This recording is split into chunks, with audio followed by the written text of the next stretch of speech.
السلام عليكم ورحمة الله وبركاته. إن الحمد لله نحمده ونستعينه ونستغفره ونعوذ بالله من شرور أنفسنا ومن سيئات أعمالنا. من يهده الله فلا مضل له ومن يضلله فلا هادي له. ونشهد أن لا إله إلا الله وحده لا شريك له. ونشهد أن سيدنا وحبيبنا ومولانا محمدا عبده ورسوله الذي أرسله بالحق بشيرا ونذيرا وداعيا إلى الله بإذنه وسراجا منيرا. فقد قال الله تعالى في كلامه المجيد والفرقانه الحميد: أعوذ بالله من الشيطان الرجيم. بسم الله الرحمن الرحيم.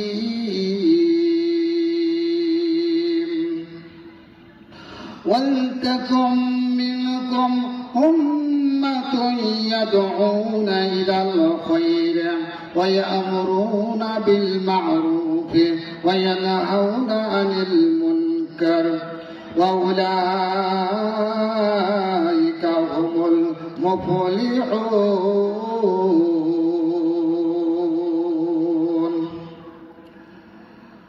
আমার একটা স্বপ্ন পূরণ করো ওগো দয়াময়, তোমার পথে চলতে গিয়ে মরণ যেন হয় আমার।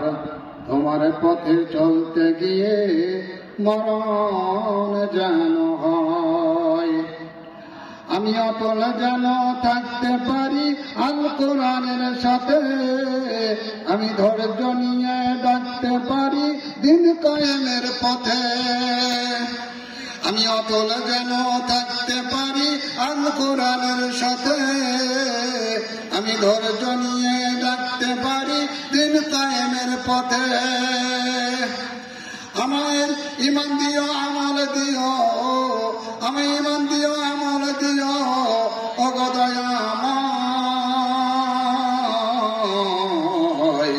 তোমার পথে চলতে গিয়ে না পাই যেন ভয়।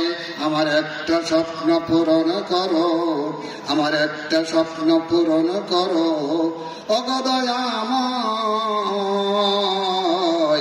তোমারই গান গাইতে গিয়ে না পাই যেন ভয়। আমি তোমারই গান গাইতে গিয়ে না পাই যেন ভয়। আমি হৃদয় খুলে হাসতে পারি যেন সবার সুখে। আমি হৃদয় খুলে হাসতে পারি যেন সবার সুখে। আবার নয়ন যেন কাঁদতে পারে মুসলমানের দুঃখে। আমি হৃদয় খুলে হাসতে পারি যেন সবার সুখে। আমার নয়ন যেন কাঁদতে পারে মুসলমানের দুঃখে। আমায় ধৈর্য দিও সাহস দিও, আমায় ধৈর্য দিও সাহস দিও ওগো দয়াময়।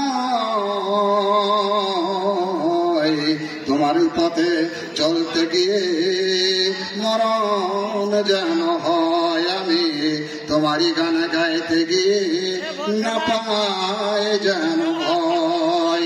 লিল্লাহে তাকবীর, আল্লাহু আকবার, লিল্লাহে তাকবীর, আল্লাহু আকবার। আল কোরআনের আলো ঘরে ঘরে জালো, আল হাদিসের আলো ঘরে ঘরে জালো। তোমার নেতা আমার নেতা বিশ্বনবী মুস্তাফা, লিল্লাহে তাকবীর।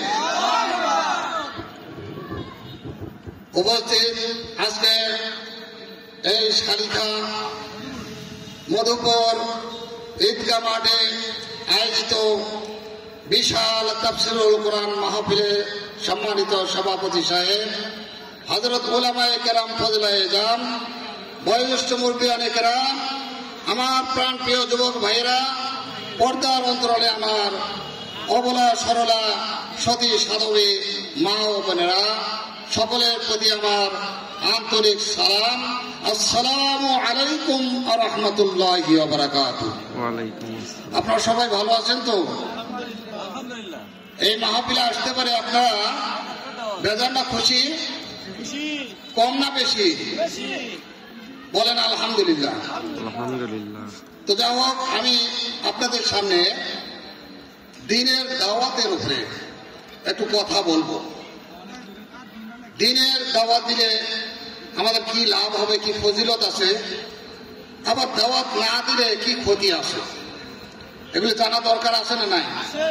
আছে না ভাই? শোনেন, নবী করিম সাল্লাল্লাহু আলাইহি সাল্লাম একদিন হযরত আলী কাররামাল্লাহু ওয়াজহাহু তাকে ডেকে বললেন, হে আলী, তোমার দ্বারা যদি একটা লোক হেদায়েতপ্রাপ্ত হয় তাহলে তুমি একটা লাল উটের চাইতে বড় সম্পদ হাসিল করলে। বলেন আলহামদুলিল্লাহ, বলেন সুবহানাল্লাহ। ভাইয়েরা আমার, এভাবে আমি কোরআন হাদিস থেকে কথা বলবো, আল্লাহ যা তৌফিক দান করেন। ওয়ামা তাওফীকি ইল্লা বিল্লাহি আলাইহি তাওয়াক্কালতু ওয়া ইলাইহি উনীব।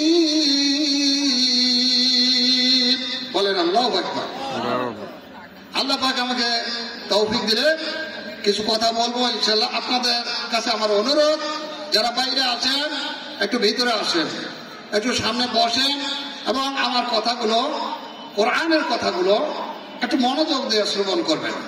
এখানে আল্লাহ পাকের কোটি কোটি রহমতের ফেরেশতা আসছে। আমাদের রিপোর্ট আল্লাহর কাছে চলে যাবে। এটা জান্নাতের বাগিচা।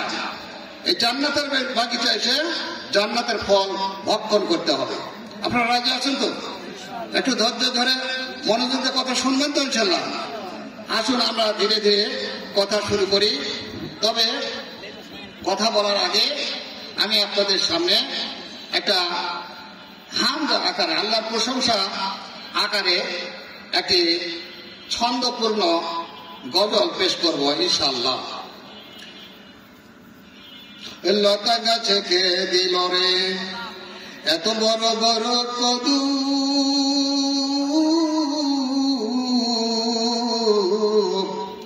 মৌমাছিরা কারে আদেশে মৌচাকে দেয় মধু। ওরে লতা গাছে কে দিল রে এত বড় বড় কদু, কারি আদেশে মৌমাছিরা মৌচাকে দেয় মধু।